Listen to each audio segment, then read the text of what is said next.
Heureux de vous rencontrer ici à Rouen. Comment ne pas venir à Rouen lorsqu'on vient en France? Terre des Rouennais et des Roignonnais. Vous avez été envahis par les habitants de notre île. On espère que ça vous fait du bien. Ça aurait été un plus si ça vous apportait au moins le soleil. Mais on dirait que là-dessus, ils ont échoué. Mais c'est une joie de vous voir, de vous retrouver, ceux que l'on connaît et ceux qu'on découvre. Et on espère que vous trouvez votre place dans cette église, que le cœur de Dieu se révèle à vous, pour que vous puissiez être dans une communion avec le Seigneur, de manière à le connaître et à aller jusqu'au bout de votre course chrétienne, dans la paix avec lui. La paix dans les situations, ce n'est pas toujours évident, mais on apprend. Mais au moins, avoir la paix avec Dieu dans notre cœur, savoir que notre Dieu, Paul a dit, rien ne peut nous séparer de son amour. Et si ce n'est nous-mêmes, si nous sommes incrédules, si nous marchons dans les ténèbres, nous n'allons pas trouver le bonheur que Dieu a en lui pour nous. Et l'Évangile est là pour nous révéler le cœur de Dieu, sa parole, sa volonté, pour que nous puissions entrer en communion avec lui, vraiment le connaître, et expérimenter notre salut sans aucune confusion. Parce qu'il y a beaucoup de confusion aujourd'hui au milieu du monde chrétien concernant le salut, au point qu'il y a un moment, certains ne savent plus s'ils sont sauvés, d'autres sont troublés facilement, se découragent, mais on a besoin d'une lumière claire de la vérité, de l'Évangile. Et donc, c'est toujours bon pour nous de nous retrouver ensemble avec les frères et sœurs, non pas comme des gens qui fréquentent une religion, mais comme le peuple de Dieu, que Dieu a appelé, à qui Dieu veut parler, que Dieu veut affermir. C'est le but pour lequel nous nous retrouvons. Et si nous sommes venus jusqu'à ici, c'est pour vous encourager. Même que vous pourriez être très sympathique, je n'en doute pas, et que ce serait bon de boire un café ensemble, on n'aura pas le temps, mais l'important c'est de vous transmettre l'Évangile. Une petite goutte d'Évangile, après une petite goutte d'Évangile, notre coupe va finir par déborder. Il faut persévérer. Amen.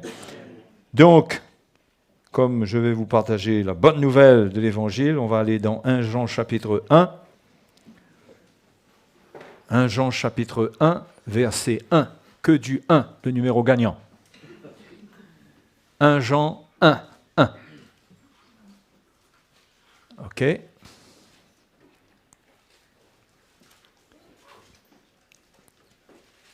Ce qui était dès le commencement, ce que nous avons entendu, ce que nous avons vu de nos yeux, ce que nous avons contemplé et que nos mains ont touché, concernant la parole de vie.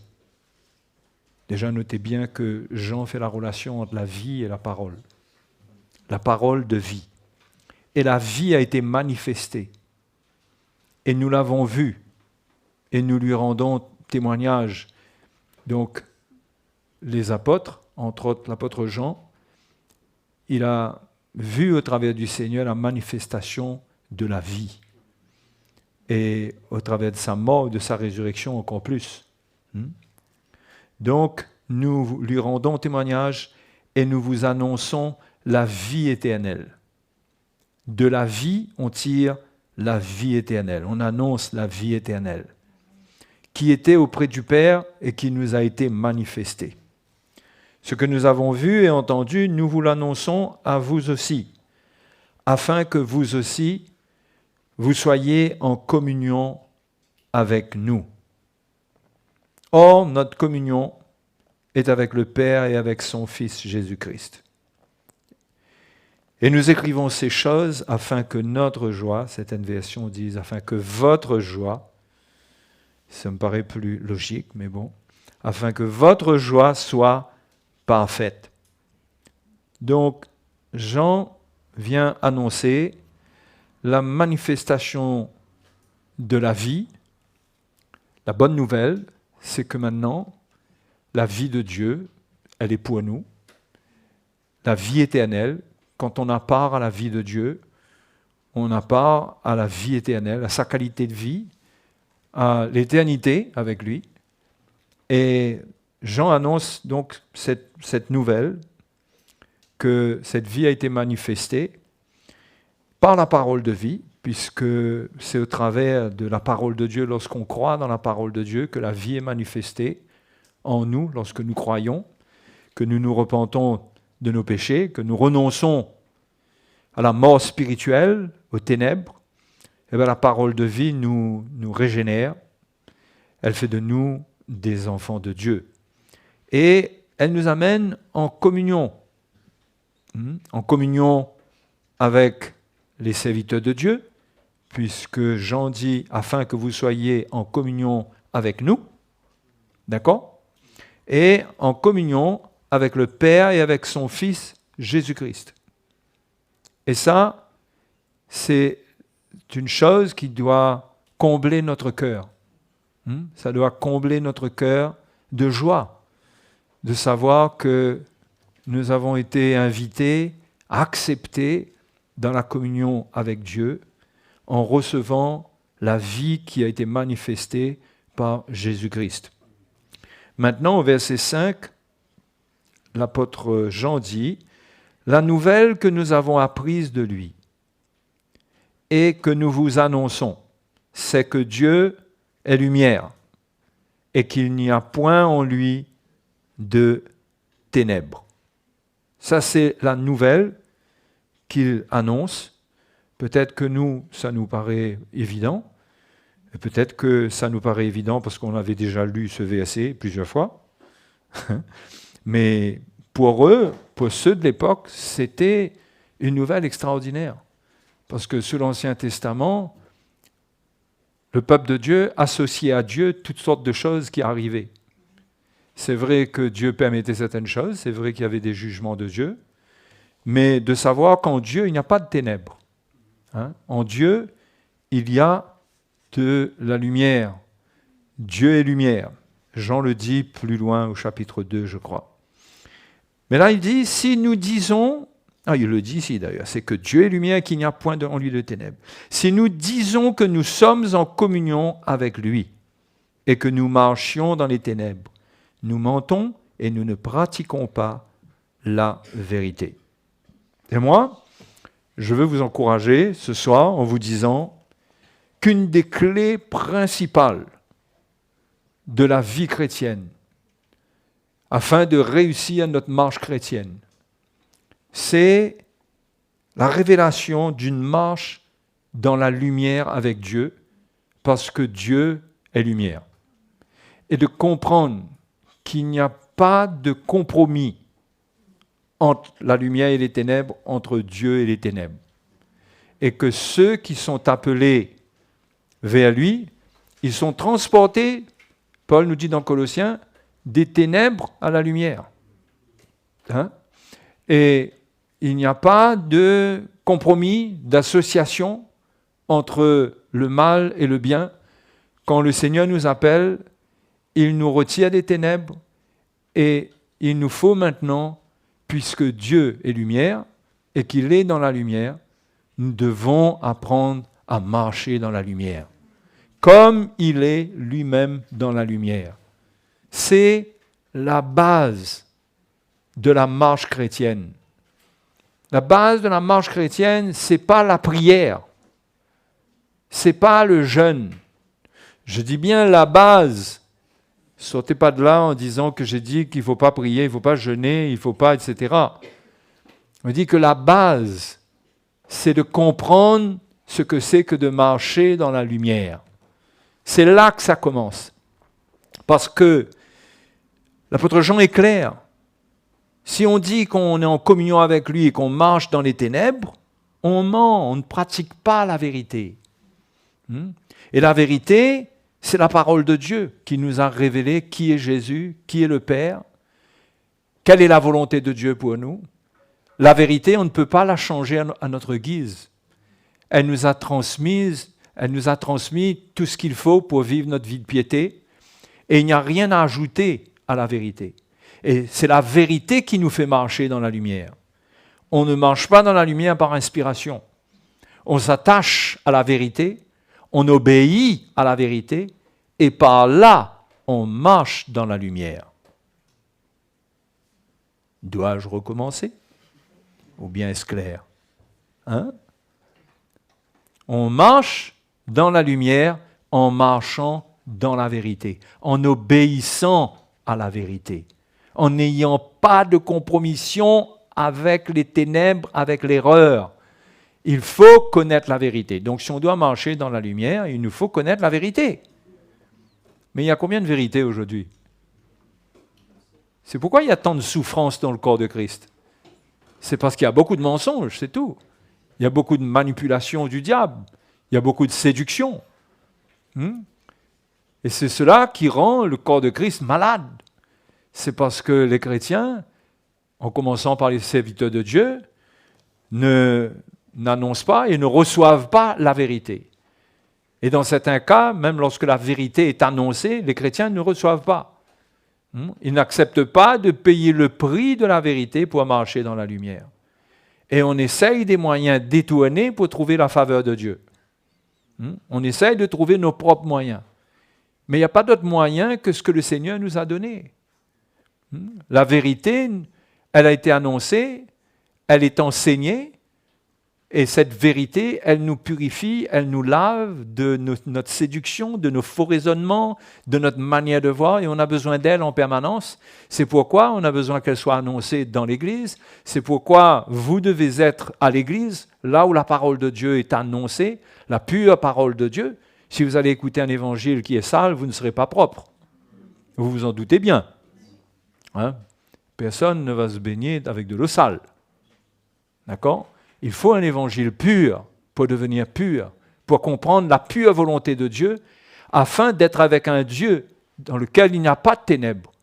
Parce que si on reçoit les ténèbres au travers d'enseignements qui sont impurs, qui ne sont pas de Dieu, on va transporter des ténèbres en nous, on va transporter des choses qui sont impures. Et on ne pourra pas avoir une communion avec Dieu. On aura beau dire le sang de Jésus nous purifie. On aura beau dire ça, ouais, le sang de Jésus de toute façon nous purifie. Mais le sang de Jésus ne te purifie pas si tu marches dans les ténèbres. Mais c'est tellement, vous savez, c'est clairement écrit ici. Jean dit, mais si nous marchons dans la lumière, au verset 7, comme il est lui-même dans la lumière, nous sommes mutuellement en communion. Ça parle d'une communion avec Dieu, entre lui et nous, ça parle d'une communion entre nous. Et le sang de Jésus, son Fils, nous purifie de tout péché. D'accord ? Le sang de Jésus, son Fils, nous purifie de tout péché, suit le fait de marcher dans la lumière comme il est lui-même dans la lumière. Ce n'est pas automatique. Sinon, Jean aurait dit, de toute façon, le sang de Jésus nous purifie de tout péché. Mais c'est une conséquence de la marche dans la lumière. Quand on est vrai, on est obéissant à la vérité, il peut arriver des accidents dans notre vie. Il peut arriver des chutes. Il peut arriver, et il arrive, à nous tous, d'échouer par rapport à la volonté de Dieu, dans un domaine ou dans un autre, même si on ne marche pas dans le péché, mais il peut arriver qu'un chrétien tombe dans un piège de l'ennemi. Mais ce n'est pas pour autant que c'est la fin de son histoire. Parce que s'il est en train de marcher dans la lumière, quand il chute, il fera ce qu'il faut pour se relever et le sang de Jésus le purifiera de son péché. S'il marche dans la lumière, il se repentira. Il reconnaîtra ce qu'il a fait. Et le sang de Jésus le purifiera de son péché. Non ? Donc, il ne faut pas se cacher derrière le sang de Jésus qui nous a justifiés pour dire que, ben non, la vie chrétienne, on la vit, écoute, on la vit, on essaye, mais on la vit un peu à notre rythme, à notre manière, selon nos principes, mais de toute façon, on est chrétien et le sang de Jésus nous couvre. Vous voyez, c'est une mauvaise compréhension de ce que le sang de Christ est pour nous. Vous voyez.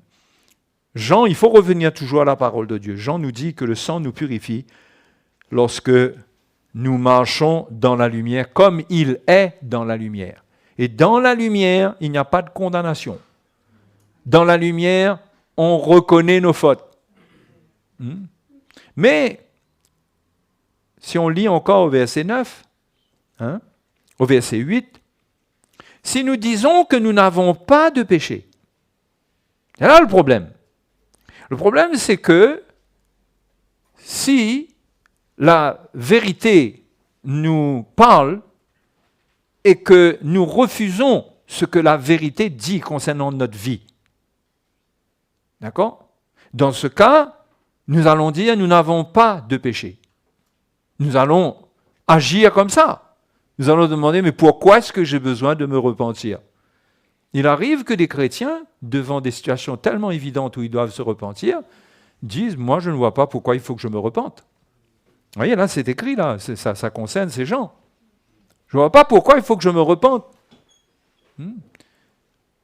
On trouve ça beaucoup dans les conflits qui peuvent arriver entre chrétiens, dans les foyers, mari, femme, etc., où il y en a un qui dit, ben non, moi je ne vois pas pourquoi est-ce que j'ai à me repentir, et il ne réalise pas qu'il a manifesté de la colère, il a une part dans ce qui est arrivé, et donc il résiste à la vérité qui, l'Esprit de Dieu, l'Esprit de vérité lui parle et lui montre qu'il y a un problème avec l'état de son cœur.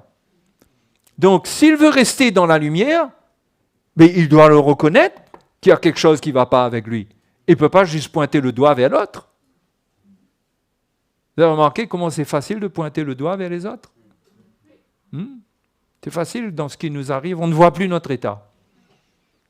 On ne voit que ce que l'autre dit, que ce que l'autre a fait. Et nous avons une centaine d'avocats qui se lèvent dans nos pensées pour nous défendre. C'est-à-dire des raisonnements, des pensées, des versets bibliques. Mais dans la réalité et dans la simplicité de la lumière, on doit comprendre que là, Dieu veut aussi traiter notre vie et nous devons nous-mêmes reconnaître notre état.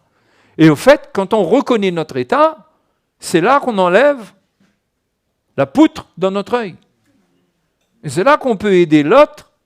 On peut aider l'autre à lui enlever sa paille. Mais refusant de voir notre poutre, on résiste à la vérité, on est hypocrite. C'est ça, marcher dans les ténèbres. C'est être hypocrite, c'est marcher dans l'hypocrisie. Ça fait partie de la marche dans les ténèbres. On n'est pas clair, on n'est pas droit. Et on n'est pas droit avec Dieu. Parce que Jean dit plus devant, il dit, mais qu'on fait Dieu menteur. Si nous confessons nos péchés, au verset 9, il est fidèle et juste pour nous les pardonner et pour nous purifier de toute iniquité. Si nous disons que nous n'avons pas péché, nous le faisons menteur et sa parole n'est point en nous. Donc, on fait Dieu menteur si on résiste à la vérité. Et on ne peut pas avoir raison face à la vérité. D'accord? Je dirais qu'il y a deux genres de vérité. Il y a la vérité doctrinale, et puis il y a la vérité que Dieu nous dit à nous. Il nous montre véritablement notre état. D'accord? La vérité doctrinale, ça c'est la parole de Dieu qui établit ça. Personne ne peut toucher à ça. D'accord? Personne ne peut toucher à ça. C'est Jésus qui est la vérité. Le Saint-Esprit lui-même, il fait valoir cette vérité, mais il ne la change pas.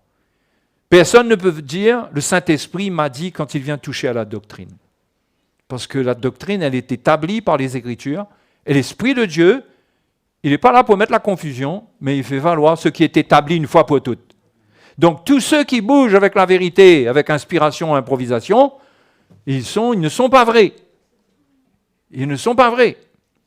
Et puis, il y a la vérité qui concerne notre vie. Le ministère du Saint-Esprit qui convainc, qui parle à nos cœurs, qui nous montre la vérité. Ça, c'est dans notre relation avec le Seigneur. Ça, c'est à nous de gérer ça. C'est à nous de gérer ça et de comprendre lorsque Dieu nous parle, lorsque notre conscience nous parle, le Saint-Esprit nous parle par notre conscience, eh bien, on a la responsabilité de rester dans la lumière en obéissant au Saint-Esprit, en ne l'attristant pas, en lui obéissant, en faisant ce que nous devons faire. Dans le contexte actuel, ben c'est la repentance. OK ? Et de ne pas dire, nous n'avons pas péché. Mais si l'Esprit de Dieu parle à notre cœur, ça ne peut pas être faux. Ça ne peut pas être faux. Parce que le Saint-Esprit connaît nos cœurs, connaît nos vies, et sait exactement comment toute situation naît de nous. Comment les paroles naissent, de quelle pensée, d'où ça vient. Il sait exactement tout ce qui s'est passé en nous. Et quand la vérité est exposée dans notre vie, nous devons nous humilier afin de rester dans la lumière, parce que c'est de ça que je suis en train de vous parler. Parce qu'il faut absolument rester dans la lumière. Parce que tant qu'on est dans la lumière, on est en communion avec le Seigneur. Quand on est en communion avec le Seigneur, personne ne peut nous toucher. Personne. Le diable n'a pas d'accès dans notre vie lorsqu'on est en communion, lorsqu'on marche dans la lumière et qu'on reste dans la communion avec celui qui est dans la lumière. Le diable n'a pas d'accès. Mais le diable peut faire une chose, lui, c'est de nous attirer dans les ténèbres. C'est pourquoi l'apôtre Pierre dit qu'il faut résister au diable. Et il fuira loin de vous. Il faut lui résister. On lui résiste comment ? Avec la vérité. On sait où est la vérité. Jésus a résisté au diable avec la vérité de la parole de Dieu. Il n'a pas improvisé. Et il nous donne l'exemple. Il utilise les Écritures. Il utilise les Écritures exprès. Ça nous laisse un modèle. Ça nous montre que notre bataille, elle ne peut être gagnée que par la révélation de la parole de Dieu. Et Jésus n'a pas agi par ses propres pensées. Il a utilisé la parole de Dieu. Donc, il faut la connaître, cette parole de Dieu, afin de résister au diable. David même, on va lire dans le psaume 143, on va voir comment David, il avait une communion sincère avec Dieu. Simple. Si vous voulez apprendre comment on parle à Dieu, avec quel cœur, ce n'est pas comment on parle pour avoir des mots, c'est avec quel cœur, quel esprit doit nous animer. Vous allez lire dans beaucoup de psaumes, là où David passait des moments difficiles, d'angoisse, d'oppression, comment il s'adressait à Dieu, comment il était vrai. Il était vrai, vrai, vrai. Et il dit au verset 1, « Éternel, écoute ma prière, prête l'oreille à mes supplications, exauce-moi dans ta fidélité, dans ta justice. » Voyez comment il s'adresse à Dieu comme ça. On sent que ce n'est pas quelqu'un qui c'est pas un moulin à prière. Ce n'est pas quelqu'un qui a des mots qui reviennent tout le temps, qui récite des prières. Parce que parfois, nous, on a l'impression qu'on ne récite pas les prières. Mais si on nous enregistrait, peut-être qu'on verrait que finalement, on est des réciteurs de prières. Mais ce que Dieu veut, il veut trouver les cœurs vrais. Et David était un homme selon le cœur de Dieu. Il parlait à Dieu.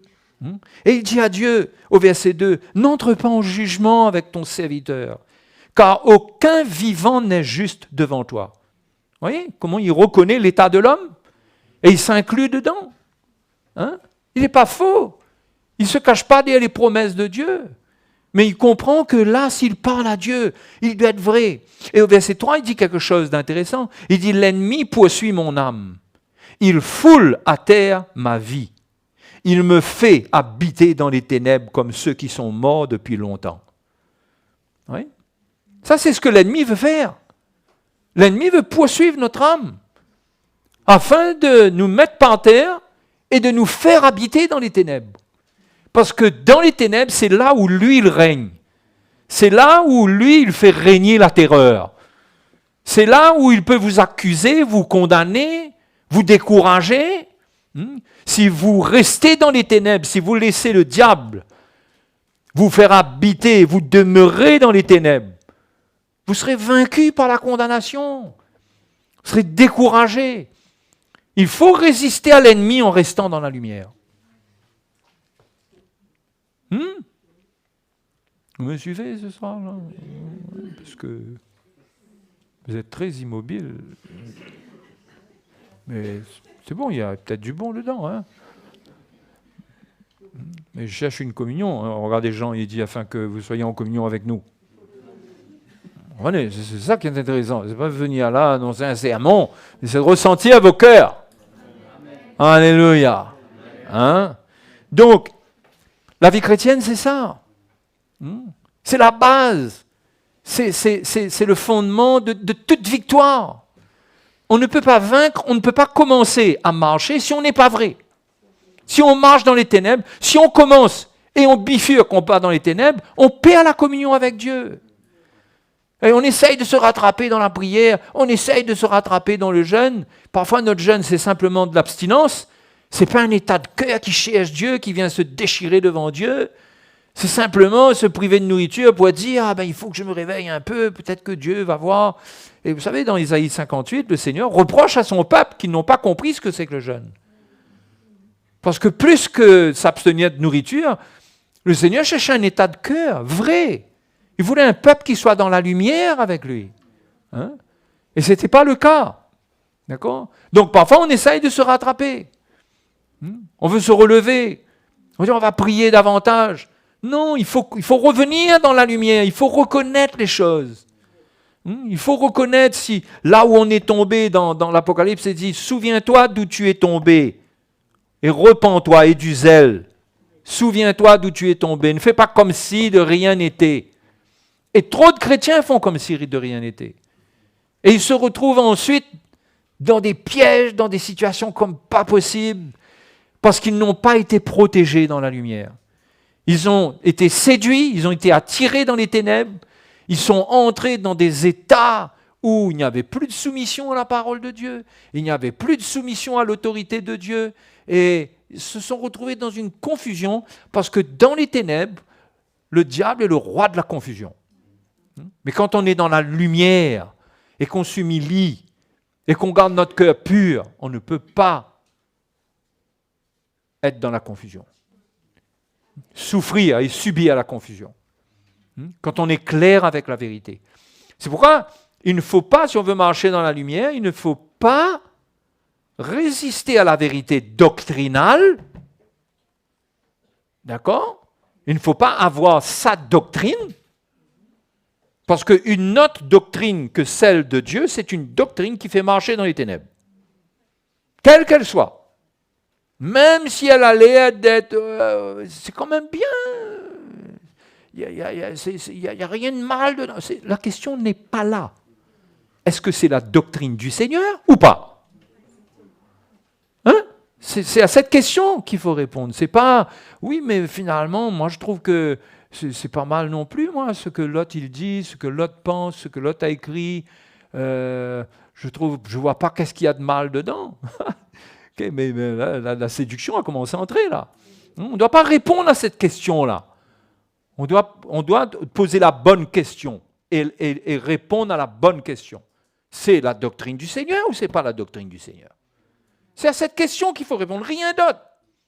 Le reste, c'est discussion dans le jardin d'Éden face à l'arbre de la connaissance du bien et du mal. C'est de l'égarement, c'est de la confusion et on finit par croquer le fruit.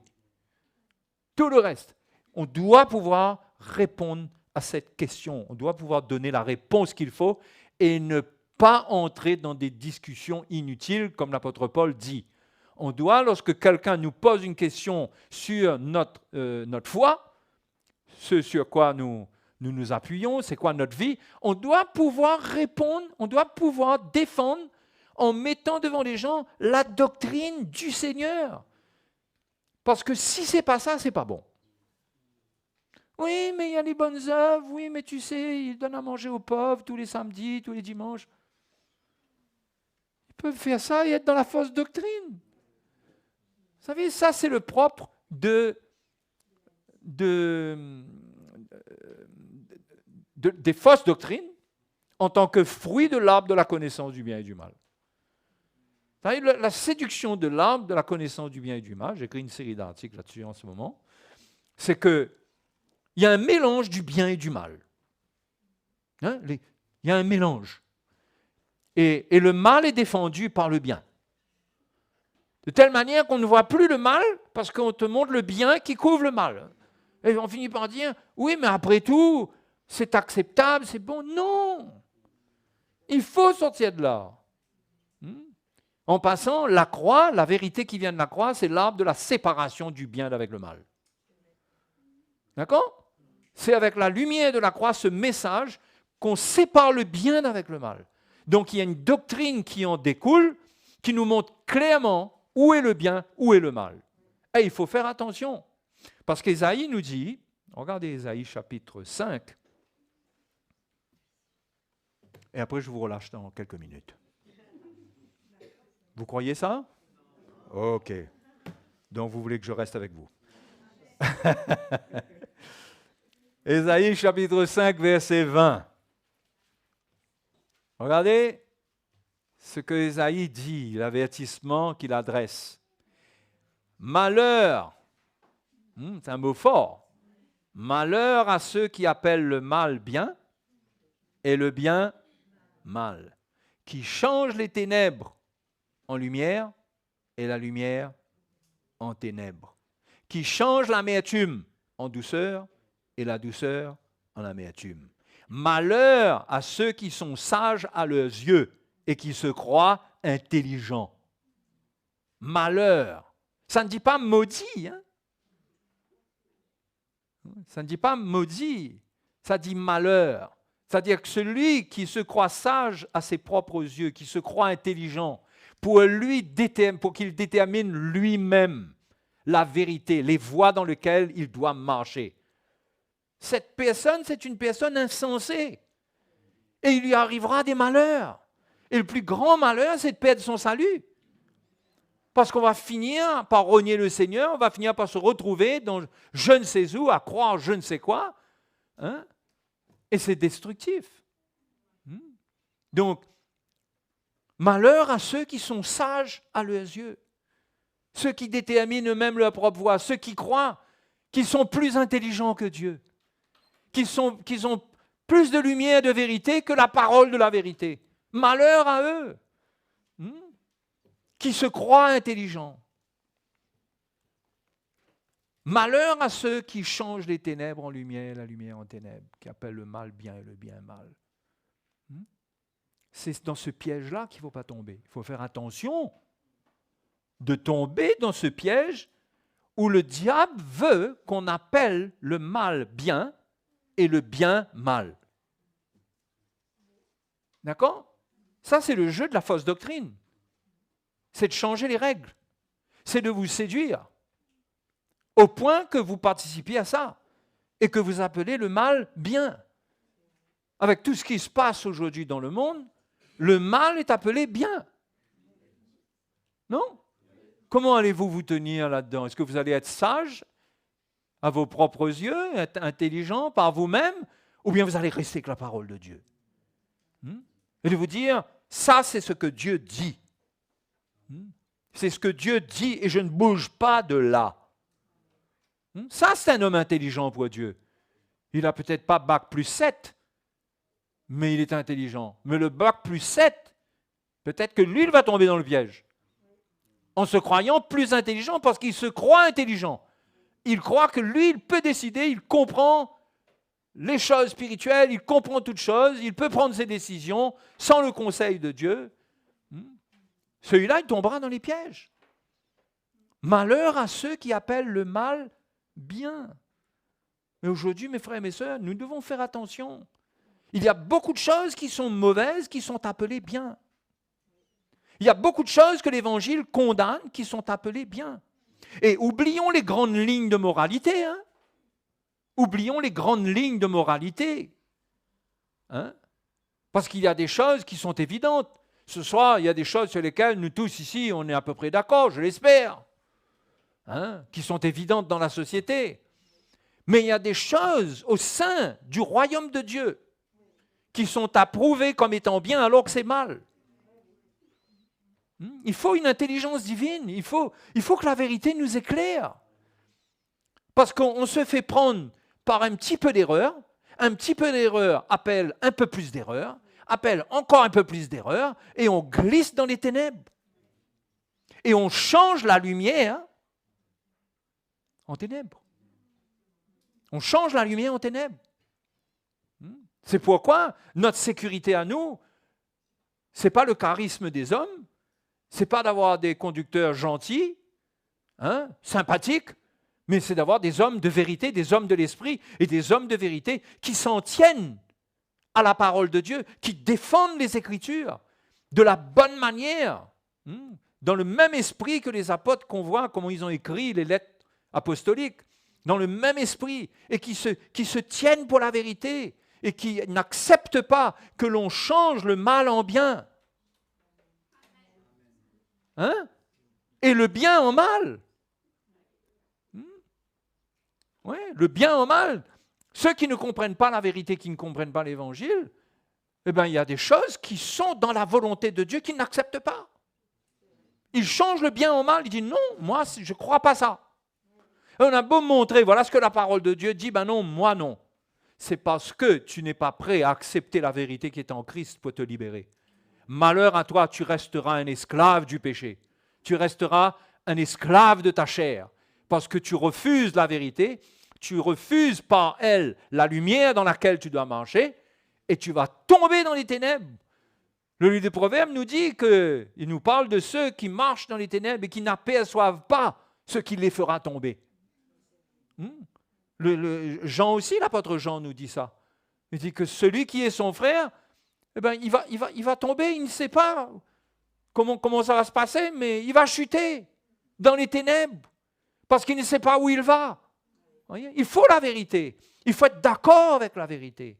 Il faut faire attention à notre orgueil. À notre orgueil qui veut négocier, qui veut discuter avec la vérité. Qui veut discuter avec ce qui est amené. C'est vrai qu'il y a des choses sur lesquelles nous ne sommes peut-être pas totalement convaincus, mais attention de développer une opposition à la vérité. Parce que là, c'est à Dieu lui-même que nous nous opposons.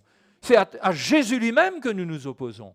Ayons un cœur ouvert, prêt à apprendre, soumis. Peut-être qu'on ne comprend pas tout aujourd'hui, mais on est là, on veut apprendre, on veut avancer, mais on ne s'oppose pas et on ne veut pas établir sur notre vie un changement qui annule notre conversion, parce que changer la lumière en ténèbres, mais c'est annuler notre conversion, c'est retourner dans la vie du monde, c'est retourner dans une vie ténébreuse. On ne peut pas accepter de compromission. C'est pourquoi, de plus en plus, vous allez entendre un évangile qui est radical, qui est clair, qui est tranchant, qui n'accepte pas de petits bouts, de petits ponts, de petits échanges entre les ténèbres et la lumière. Ça n'accepte pas. Ça, c'est comme ça. Et ça, c'est une protection.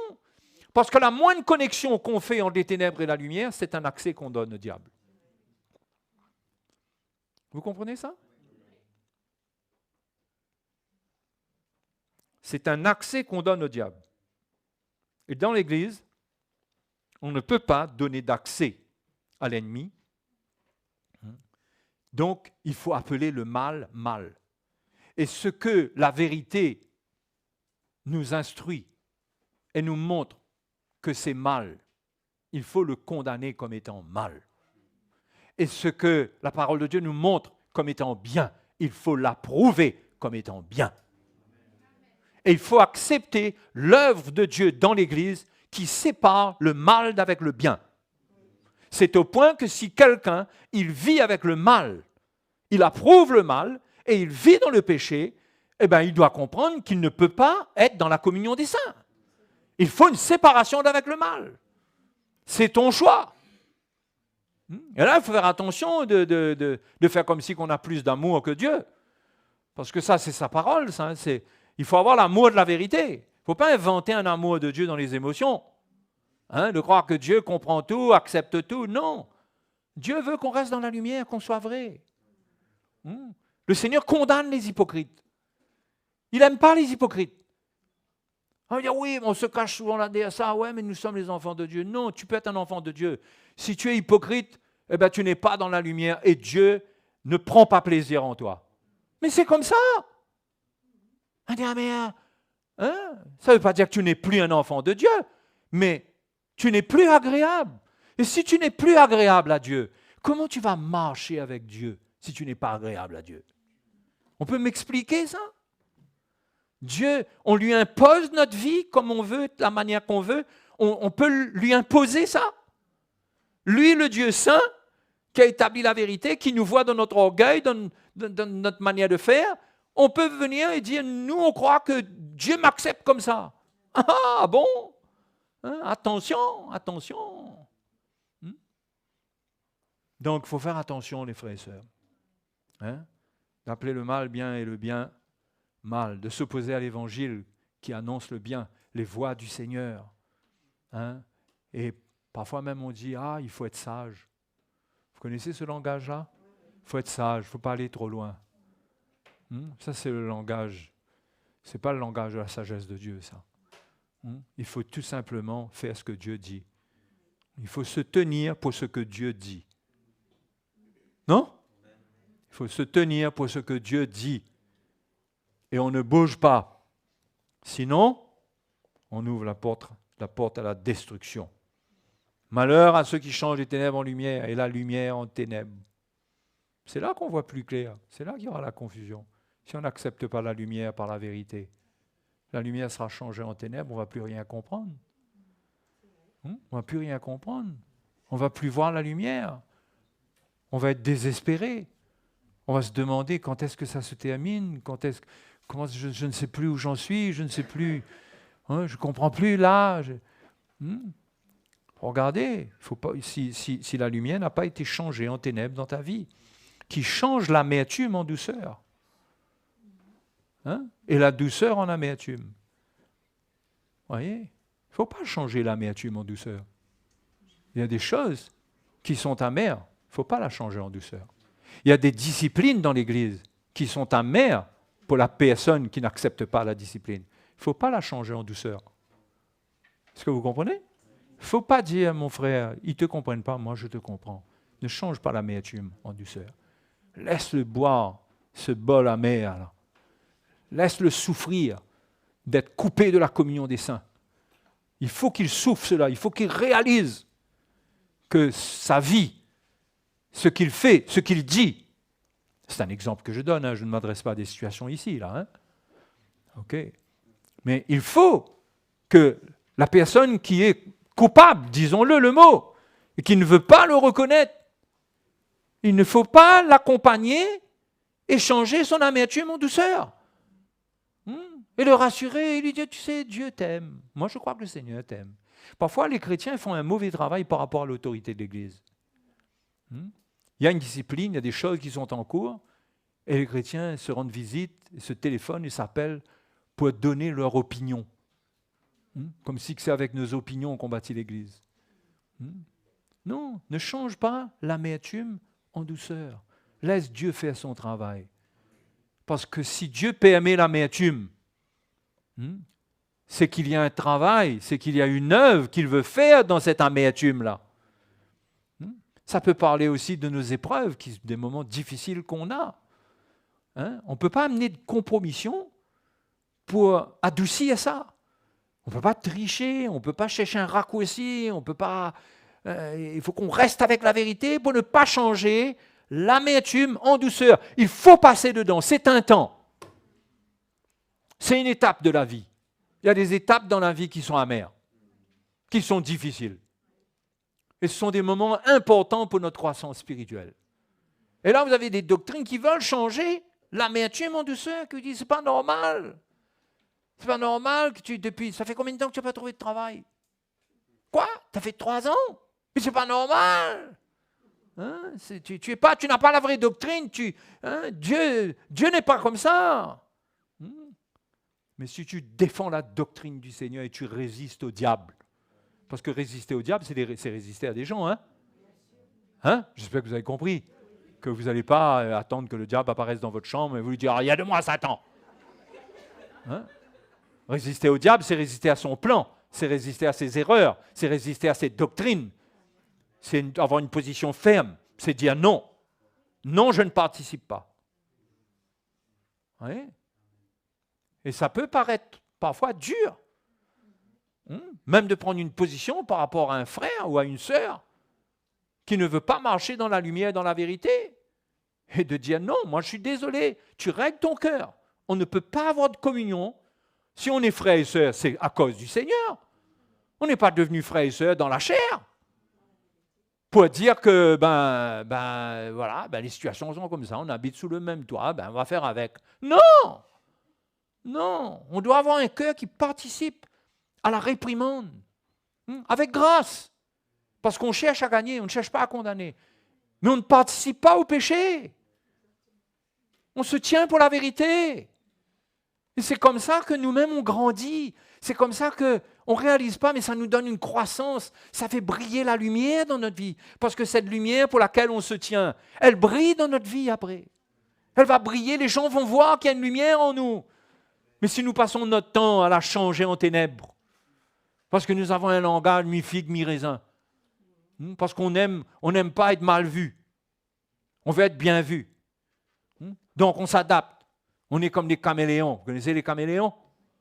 Un caméléon, il monte sur une écorce qui est sombre, il devient sombre. Il monte sur le feuillage qui est vert, il devient vert. On n'est pas des chrétiens caméléons. On a une couleur. Et on se tient pour cette couleur. Et quand Dieu voit cela, la chose pour laquelle tu souffres, si Dieu voit que tu t'enfermes, Dieu prépare un plan pour que tu échappes de cette situation-là. Il va préparer un plan. Si quelqu'un t'accuse de je ne sais trop quoi, ça peut être n'importe quoi. Tu te dis, ouais, mais c'est pas normal ça, regarde ta vie. C'est pas normal, tu as 40 ans, tu n'es pas marié.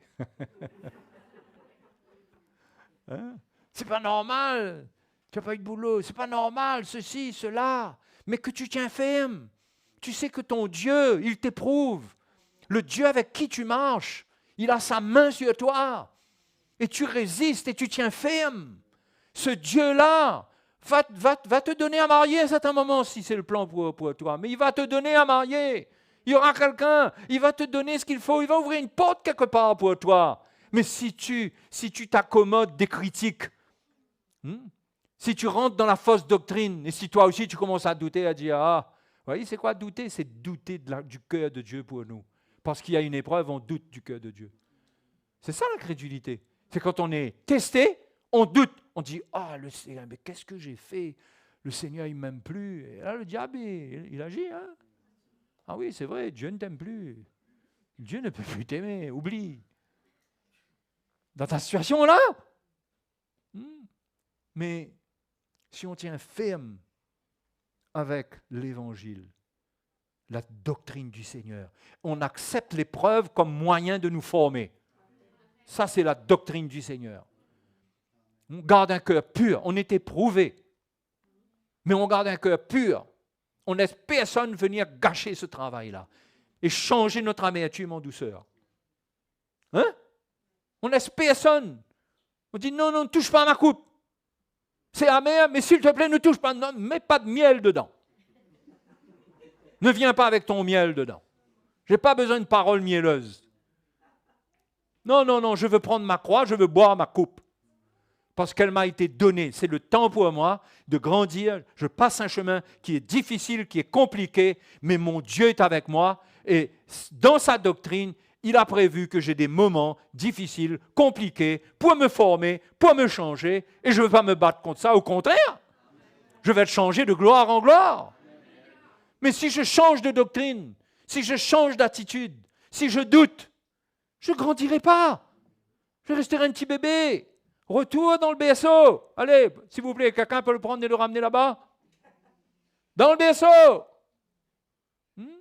Mais celui qui accepte, qui comprend, qui reste avec la doctrine, qui boit sa coupe, qui se remet en question, qui reste dans la lumière. Et pendant qu'il boit, Dieu lui parle, il réalise son état, il réalise qu'il y a des choses qui doivent changer en lui.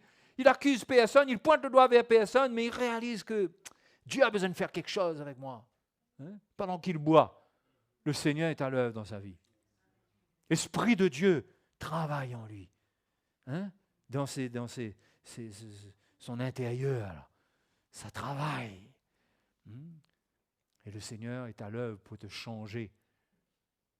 Parce que son plan, ce n'est pas de te donner des petites bénédictions sur la terre. Ça, c'est bon pour les moineaux, ça.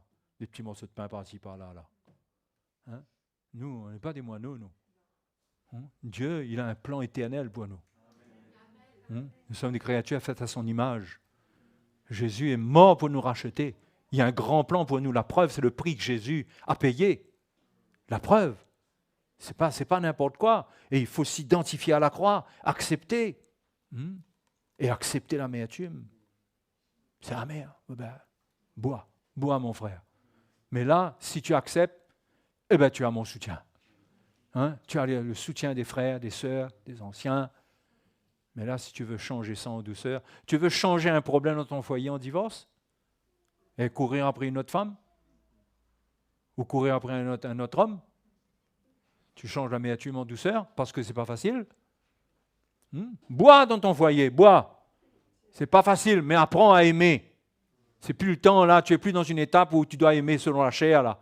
Tu dois apprendre du cœur de Dieu et aimer selon le cœur de Dieu, ton conjoint. Voyez comment les doctrines peuvent venir et nous faire changer l'évangile. Et il faut aussi ne pas changer la douceur en amertume. Il faut respecter la paix que les frères et les sœurs ont. Et ne pas venir les troubler par de la loi, par du légalisme. Le changement de la douceur en amertume. Parfois, on soulève des problèmes qui sont inutiles. On va toucher des points qu'on n'a pas besoin de toucher. On doit laisser Dieu faire son œuvre. Laisse Dieu dans la douceur, par la douceur de l'esprit, faire son travail. Laisse cette personne grandir. Fais attention de venir avec ton légalisme et changer la douceur en amertume. Si Dieu lui donne un temps de douceur, respecte ça. Non? Ça ne veut pas dire qu'on ne peut pas se parler selon la vérité, etc. Oui, mais ne change pas la douceur en amertume. Ça nous parle du ministère de la grâce. On doit venir avec la grâce de Dieu, avec le cœur de Dieu.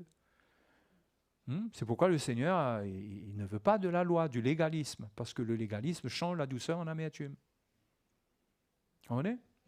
Quelqu'un est tranquille, en train de grandir avec le Seigneur, et puis pour deux ou trois... là, on va venir sur 2 ou 3 détails. Et on va provoquer, on va irriter, on va rentrer dans des choses qui ne nous concernent pas, ou que Dieu ne nous appelle pas à entrer dedans. Tout ça, ça s'apprend. Ça s'apprend, comment servir le Seigneur, les étapes, le temps dans lequel, quand il faut parler, etc. Mais nous-mêmes, si on marche dans la lumière pour notre vie, si on marche dans la lumière, dans la communion avec le Seigneur, il y a beaucoup de choses qu'on va comprendre. On va marcher avec Dieu, on va ressentir que Dieu ne nous relâche pas pour certaines choses, mais qu'il nous relâche pour autre chose. Il ouvre des portes et il ferme des portes. On va marcher avec lui, c'est lui qui fait ça. Et on aura une maturité pour accepter la main de Dieu sur notre vie. Mais ça, il faut marcher dans la lumière.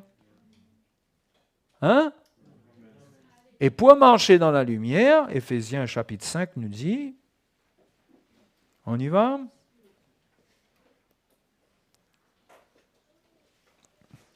Au verset 8, autrefois vous étiez ténèbres. Et maintenant, vous êtes lumière dans le Seigneur. C'est comme ça que vous êtes. Vous êtes lumière, c'est votre identité, c'est ce que vous êtes. Ce n'est pas comment vous êtes, c'est ce que vous êtes. C'est ce que nous sommes.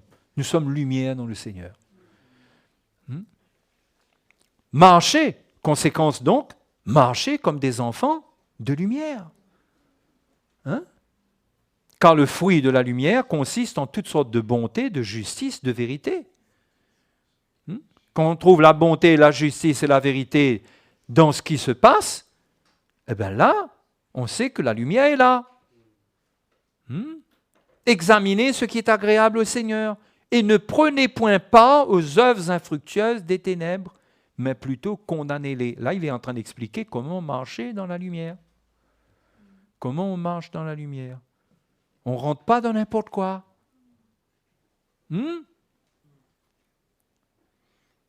Mais plutôt, il dit, ne prenez point part aux œuvres infructueuses des ténèbres, mais plutôt condamnez-les. Apprenez à dire non.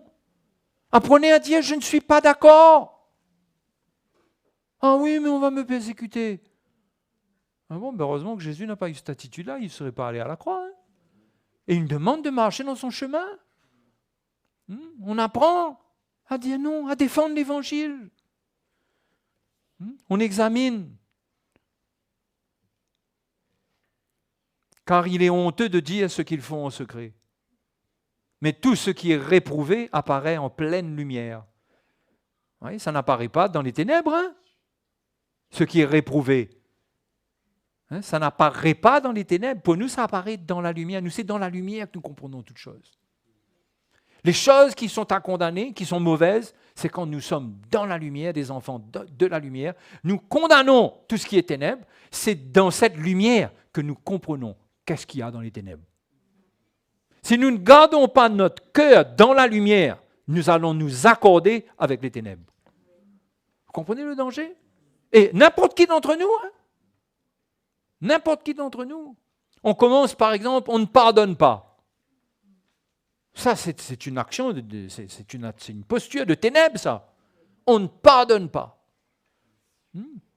Eh bien, Jean dit que celui qui est comme ça, qui est son frère, il ne sait pas où il va. Les ténèbres l'ont aveuglé. Il va tomber. Donc, c'est important de garder un cœur pur pour être capable de juger des choses. On garde un cœur pur, c'est ça qui nous fait marcher dans la lumière. Vous êtes toujours connectés? Mes frères et mes sœurs, ouvrez votre esprit pour comprendre ces choses. Elles sont importantes pour vous, pour votre persévérance, pour votre avenir, pour votre croissance spirituelle, pour ce que Dieu a pour vous. On ne joue pas avec ça. On est radical, on est catégorique. On condamne.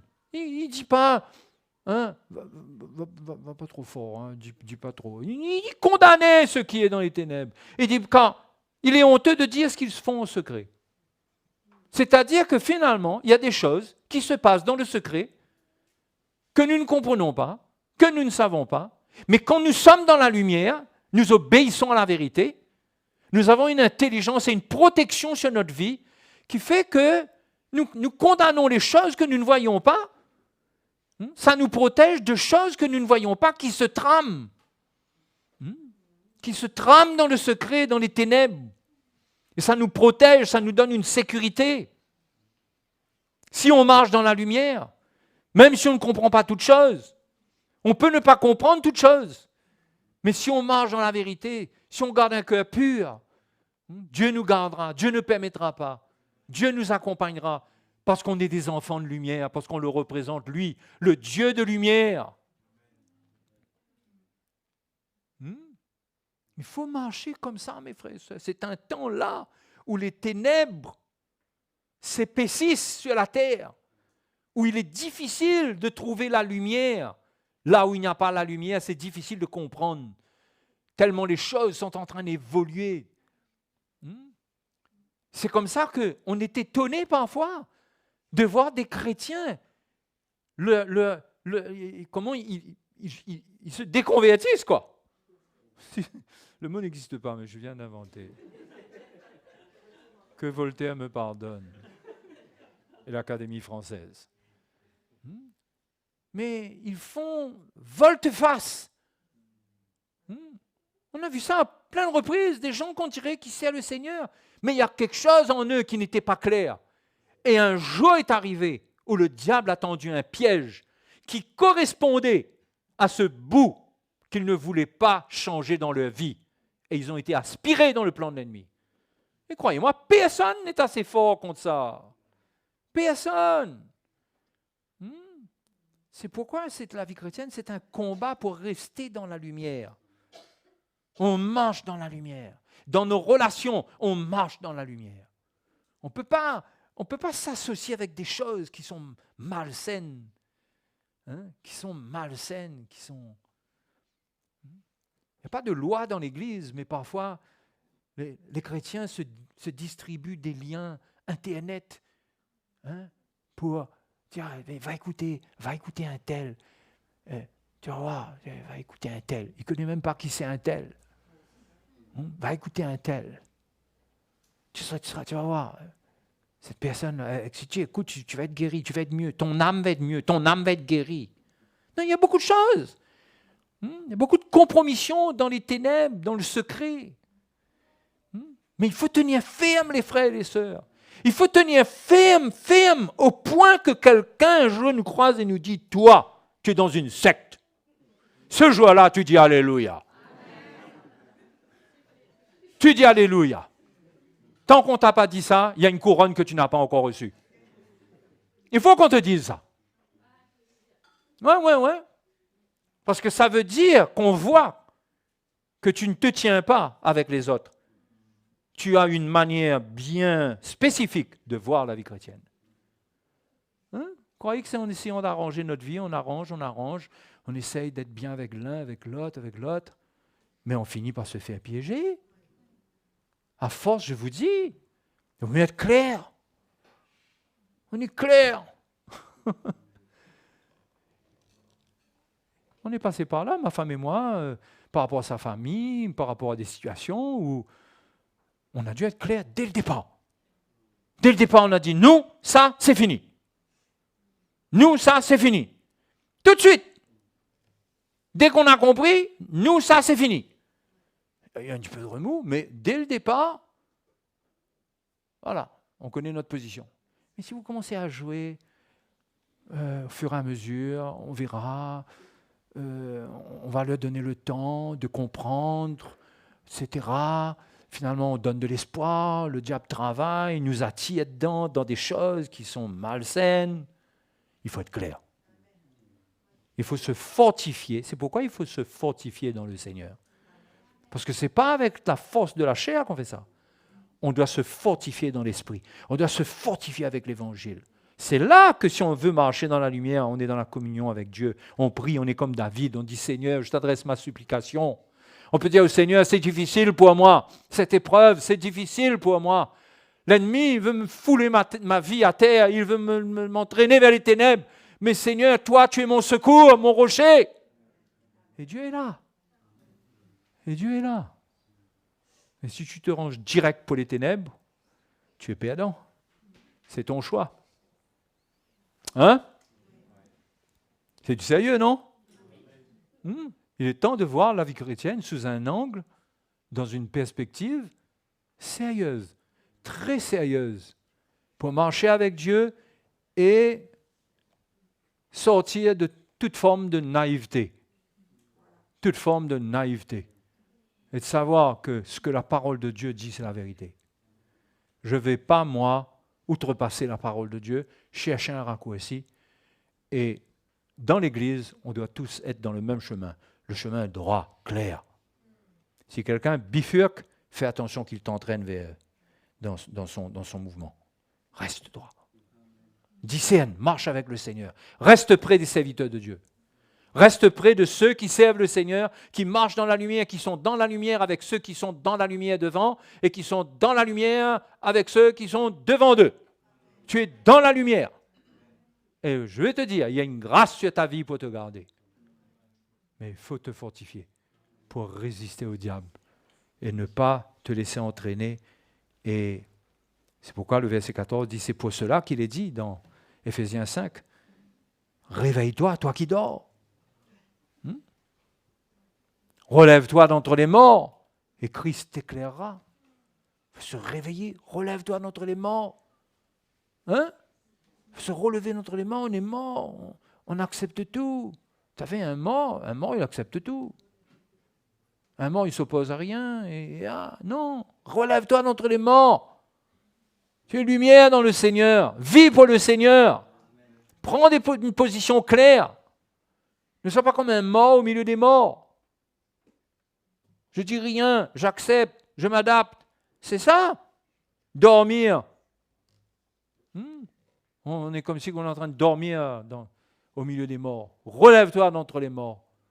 Ça ne veut pas dire qu'il faut devenir légaliste et attaquer tout le monde. Je ne parle pas de ça, là. Mais sois averti, sois vigilant. Sois vigilant dans ta vie. Veille. Veille. Et obéis au témoignage du Saint-Esprit dans ton cœur pendant que tu marches avec Dieu. Hein?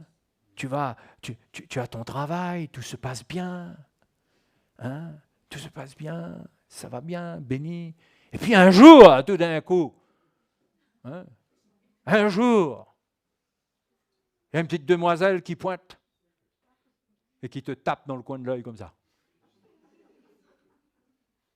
Tu comprends? Éloigne-toi, fais comme Joseph. Là, ne va pas jouer, va pas faire. Ah, tu t'appelles comment? Ah bon, tu as fait des études? Moi aussi, j'ai fait les études de Sciences Po. Mais c'est ta peau que le diable veut. C'est ça la mauvaise science qui est là-dedans. Il faut que tu sois averti, il faut que tu ressentes qu'il y a des gens, tu sens l'Esprit de Dieu te dit attention à cette personne-là. L'Esprit de vérité qui sait qu'est-ce qui est caché dans le secret. Tu prends tes distances, même des relations, des choses pas claires.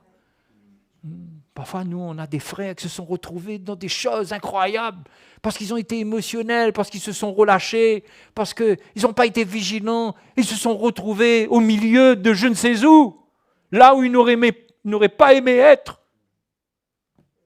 Malheureux. Je vous dis que c'est un temps où il faut faire attention. Il y a des pièges de l'ennemi pour votre vie, contre votre vie. Ça peut survenir de n'importe où. Il faut marcher dans la lumière. Ah, vous me direz, mais ça fait peur ce message ce soir. Hein, il y a la lumière là, sort pas parce que... Hein? Eh bien, il faut avoir la crainte de Dieu, oui. Oui, il faut avoir la crainte de Dieu. Il faut arrêter cette naïveté et cette légèreté où, ouais, moi, je sais ce que je fais, moi, frère. Hein. Je suis assez grand, hein, tu ne me mets pas sous la loi. Hein. Moi, on ne me met pas sous la loi. Moi, c'est la grâce. Hein. Et moi, c'est la liberté. Ah bon? Continue ton manège. On va voir par devant. On roule à 200 km/h même en ville. Le premier jour, tu n'as pas d'accident. Le deuxième jour, tu n'as pas d'accident. Le troisième jour, tu auras un PV. Le quatrième jour, tu risques de mourir. Tu ne peux pas parce qu'il n'y a pas de loi. Tu fais ce que tu veux.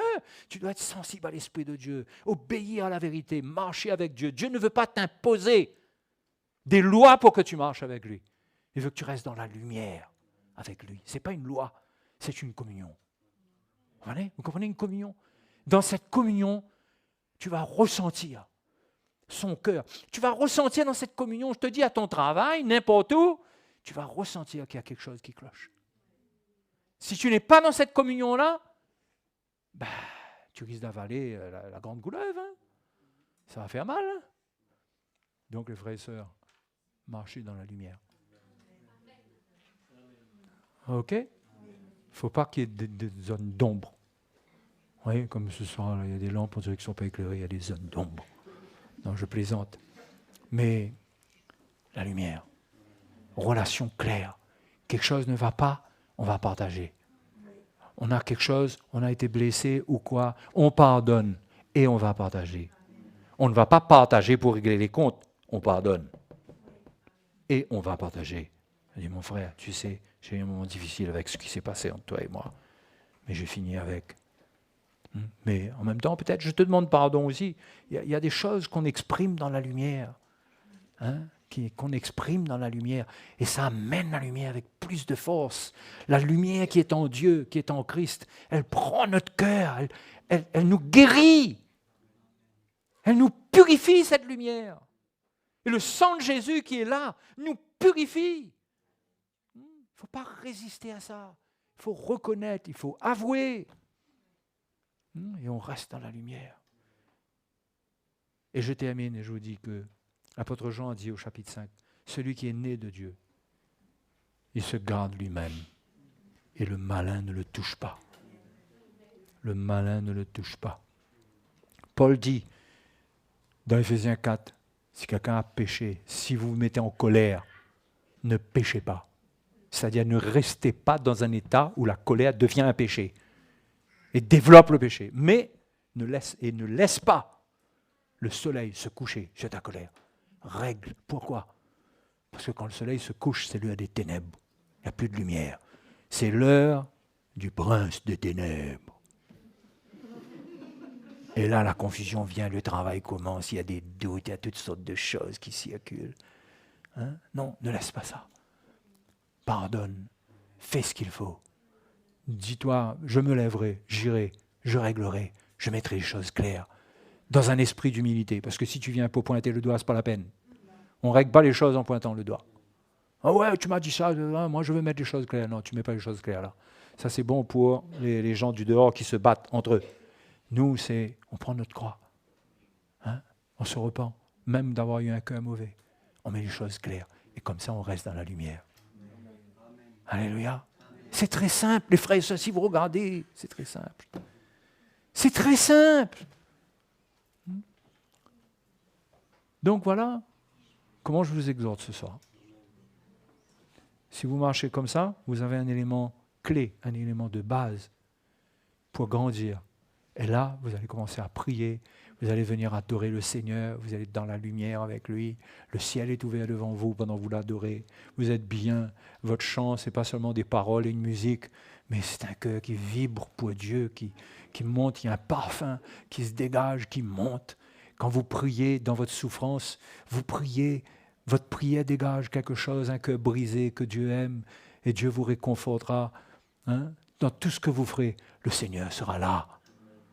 Et là, oui, mon Dieu pourvoira à tous mes besoins. Oui, mon Dieu prendra soin de moi.